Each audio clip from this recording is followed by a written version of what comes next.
مجھے ہماری کئی کتابوں میں پیران پیر رحمۃ اللہ علیہ شیخ عبد القادر جیلانی رحمۃ اللہ علیہ کو غوث العظم لکھا ہوا ہے.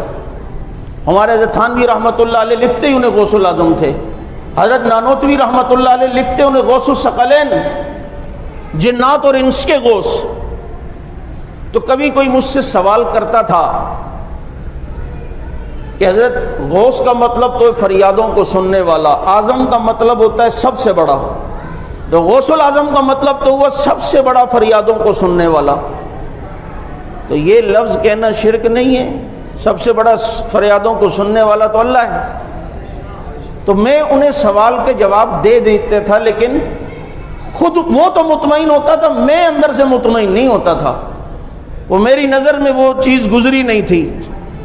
تو ایک دن یہاں اسٹیل ٹاؤن کے علاقے میں کوئی جلسہ تھا، وہاں کوئی حضرت آئے ہوئے ہوں گے، اور پھر وہ اپنی تقریر میں کہیں کہہ رہے تھے کہ غوث العظم کوئی نہیں صرف اللہ، اور فلاں کوئی نہیں صرف اللہ.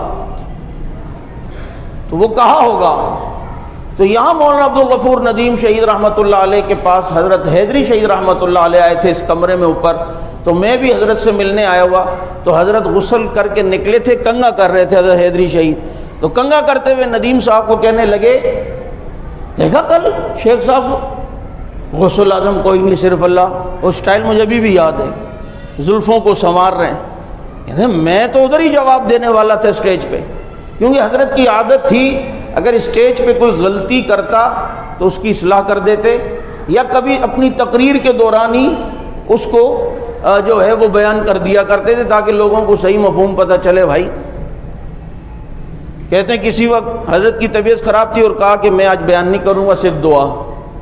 اب حیدری شہید کہہ دیں تو اب انہیں تو زبردستی نہیں کر سکتے نا، یہ تو ہم جیسے سیدھے سادھے تم لوگوں کو ملے. نہیں حضرت، بس بھلے آپ ڈرپ لگائیں لیکن ادھر آ کر جو نا ٹرپ ضرور لگائیں.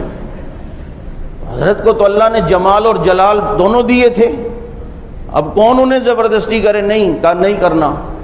اب جہاں سے بیان کی آواز آ رہی تھی، حضرت جو بیٹھے ہوئے تھے جس کمرے میں، تو آواز آ رہی تھی، وہاں کوئی خطیب کہہ رہا تھا کہ نبیوں کا استاد اللہ کے سوا کوئی نہیں ہوتا، نبی براہ راست اللہ کے شاگرد ہوتے ہیں.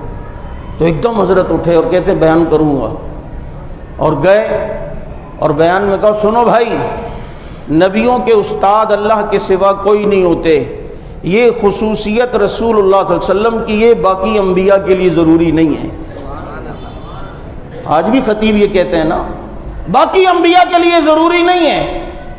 کیا اسماعیل علیہ السلام نے حضرت ابراہیم سے نہیں سیکھا؟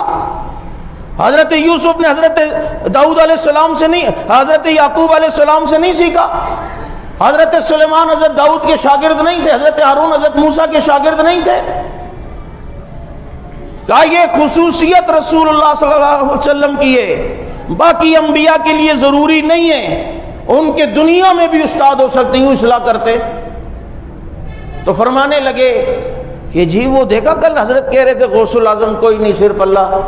تو ایک دم میرے کان کھڑے ہو گئے کہ یہ اشکال تو میرے ذہن میں بھی تھا. تو میں نے کہا حضرت کہ اللہ کے علاوہ غوث العظم کسی کو کہنا ٹھیک ہے، غوث کا مطلب تو فریاد رس، اعظم کا مطلب سب سے بڑا. تو یوں مجھے دیکھ کے کہتے ہیں سمجھنا. فرمایا صدیق اکبر کون ہے؟ میں نے کہا ابو بکر صدیق. کیا کیوں؟ صدیق کا مطلب سب سے بڑا سچا، اور اکبر کا مطلب سب سے بڑا. تو سب سے بڑا سچا اللہ ہے یا صدیق اکبر ہے؟ مجھے کہا فاروق اعظم کون ہے؟ میں نے کہا حضرت عمر کو کہتے ہیں. کیوں؟ فاروق کا مطلب حق باطل میں فرق کرنے والا، اعظم کا مطلب ہوتا ہے سب سے بڑا. تو سب سے بڑا حق باطل میں فرق کرنے والا تو اللہ ہے. چلو مخلوق میں اگر لے لو تو آپ صلی اللہ علیہ وسلم کی ذات ہے، عمر کو کیوں کہتے ہو؟ میں نے کہا حضرت کیا مطلب؟ فرمایا بھائی وہ غوث العظم اس کا ہم لغوی معنی نہیں لیتے، اس کا ہم اصطلاحی معنی لیتے ہیں. جیسے یہاں صدیق اکبر، فاروق اعظم، یہ لغوی معنی کے اعتبار سے نہیں ہے، بلکہ صدیقیت مخلوق میں انبیاء کے بعد ایک مقام کا نام ہے. اللہ وہ مقام جس کو دے، چنانچہ اس مقام میں جو سب سے اوپر نظر آتا ہے انبیاء کے بعد مخلوق میں، وہ ابو بکر ہیں. تو اس لیے باقی مخلوق کی بنسبت انہیں صدیق اکبر کہہ دیا جاتا ہے. اور کہا فاروقیت یہ بھی تصوف میں ایک مقام کا نام ہے. حق باطل میں فرق کرنا یہ اب قیامت تک فاروق آئیں گے, قیامت تک صدیق آئیں گے, لیکن جو صدیق اکبر ہوگا وہ ابو بکر صدیق ہے یہ امتیوں میں, اور امتیوں میں مقامی فاروقیت بھی ہوگا. کئی آئیں گے جو حق باطل میں تمیز کر کے رکھ دیں گے, مجدد الفسانی بھی تو فاروق ہے, عطا اللہ شاہ بخاری بھی تو فاروق ہے, حق نواز جھنگوی بھی تو فاروق ہے.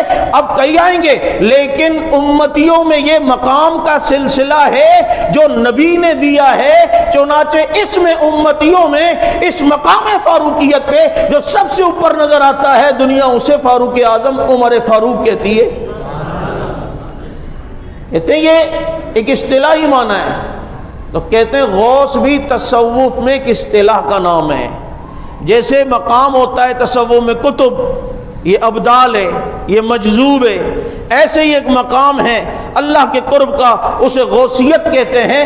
قیامت تک کئی غوثوں نے آنا ہے, لیکن اس سیٹ پر جو سب سے بڑا بیٹھا ہے وہ شیخ عبد القادر جیلانی بیٹھے ہیں, اس لیے انہیں غوث العظم کہا جاتا ہے. اسے لغوی معنی کے اعتبار سے نہ دیکھنا, اصطلاحی معنی کے اعتبار سے دیکھنا.